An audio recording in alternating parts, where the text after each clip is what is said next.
welcome back to The American Abroad. My name's Hannah if you don't already know, and today I'm going to be talking about my week as a vegetarian. Before I start talking about my experience, I want to kind of break down a couple of statistics and as well as a couple of interesting facts regarding Germany's vegan and vegetarian options that they provide, as well as a couple of statistics regarding the populations here. Before I get into it, I just want to let y'all know that if I have my eyes looking this direction, it's because I have a couple of notes written down and I can't remember all of these statistics off the top of my head. I want to go ahead and credit the sources by which I got this information. All information was provided by theorganicmarket.info, CNN, and thejournal.ie. So getting started first with statistics regarding vegan and vegetarian populations as a whole. According to Allensbach Institute of Public Opinion Research, over 8 million people consume a vegetarian diet in Germany, which is equal to more than 10% of the German population as a whole. According to Scopus, 1.3 million people consume a vegan diet in Germany, and this number has grown from 900,000,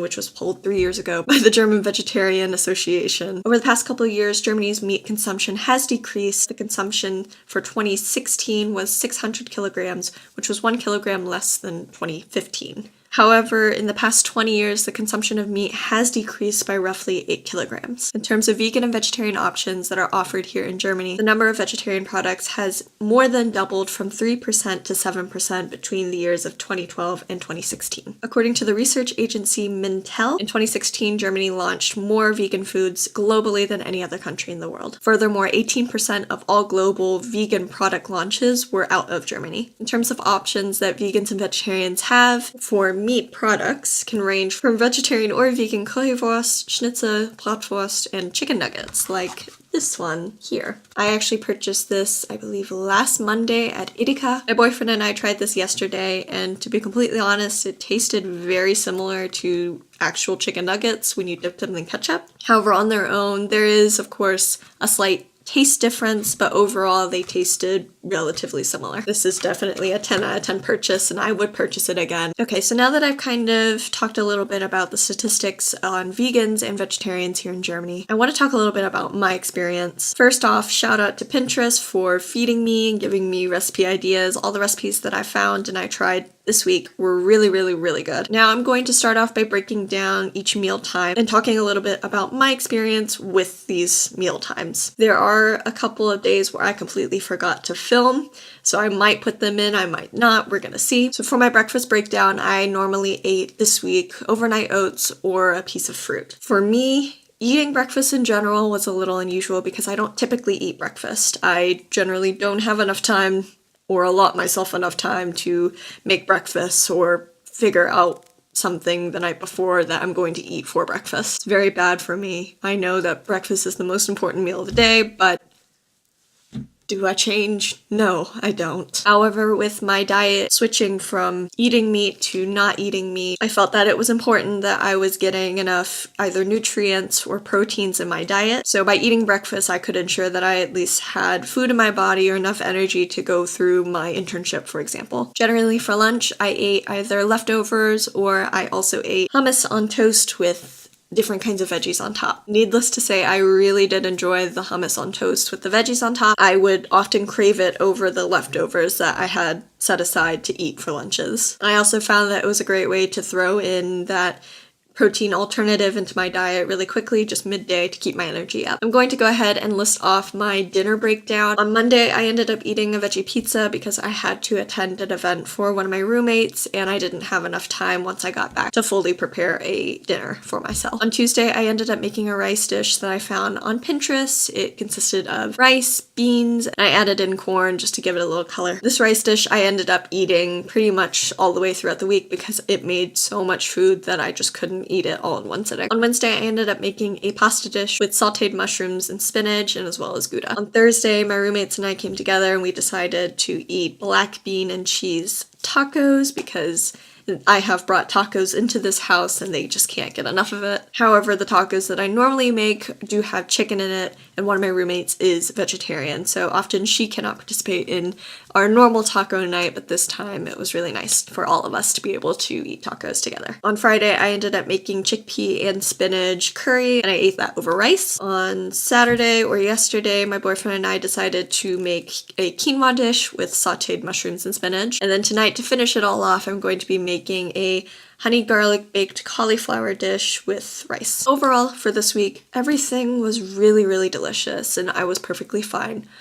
Up until about maybe Wednesday or Thursday when I started craving all of my favorite Vietnamese dishes. But in terms of my thought for the entire week, I felt a lot better than I normally did. I wasn't as bloated as I normally am. However, I felt seemingly hungry 24/7. I can say that I was a little weak and a little tired those first 2 days that I had started. I did end up losing a little bit of weight. In terms of long-term vegetarianism, fortunately, as someone who is half Asian and with my favorite dishes being beef pho, for example, or different kinds of Vietnamese dishes that my grandma or my grandma's family created that have chicken or beef in them, unfortunately, I cannot foresee myself saying no to my grandma because I can't eat what she's made me, or seeing my favorite dish being put on the table and knowing that I can't eat it. I think that vegetarianism is definitely a very personal choice for people, and I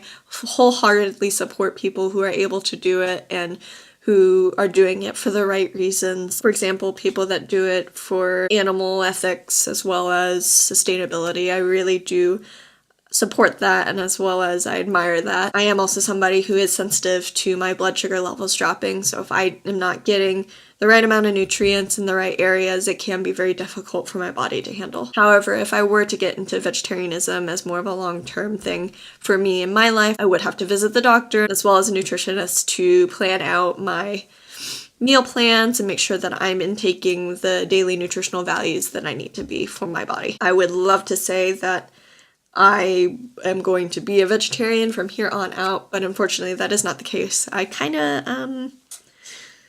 of cheated today for lunch because I went to the Vietnamese restaurant in the middle of town and I got myself a nice piping hot bowl of beef pho. And I feel really bad for that, but it is what it is. For me in my life right now, I can't foresee being a vegetarian. That doesn't mean that it might not happen in the future. I do definitely see the pros to it in terms of sustainability and the ethical reasons behind not eating animals. For me right now, for financial reasons as well as sustainability reasons, I do consider myself a flexitarian, mainly because this lifestyle isn't so set on trying to cut out all meat products, just being more aware of your impact on the earth and the well-being of animals in the animal industry and as well as meat industry. Just living here, I myself have taken into account. I need to be more aware of what I am intaking as well as my impact on the world. And unfortunately here in Lüneburg, if you go to Leuphana University, which is an environmental science school, we call this being Leuphanaed. And that basically means anyone and everyone who steps on the Leuphana campus and is around people who study at Leuphana become very, very, very, very, very self-aware of their consumption in any area, whether it be meats, vegetables, grain, etc., and as well as your environmental footprint and its impact on the world. It's crazy, but it's happened to at least every single person that has stepped foot on the Leuphana campus. But just because I did vegetarianism for a week doesn't mean that I'm going to stop here. I definitely am going to incorporate more vegetarianism into my life just to make sure that I'm not only staying healthy, but I'm also getting some really good nutrients a lot of vegetables provide. This plays into sustainability as well, so it's just a nice balance to be able to get the nutrients that my body needs as well as helping the planet out every now and then. If you haven't tried vegetarianism, I would highly recommend it. Just try it for a week, see how you feel. For some people, it can be completely doable. For others, it can't, and that's completely okay. Vegetarianism and veganism is a very personal choice to make for your own diet and your own self-awareness. However, if you don't practice vegetarian and veganism, just be aware of your impact on the environment and be educated on how you can help the environment around you. Who knows, you might find out that vegetarian nuggets aren't that bad. If you have any more questions about my week as a vegetarian, leave a comment down below. If you want to read the articles that I found all the information, that will be in the info box provided down below. If you liked this video, make sure to give it a thumbs up, subscribe down below, and hit that bell so you can get notifications on when I post a new video. I hope y'all have a beautiful week, and I will see y'all next Sunday. Bye guys.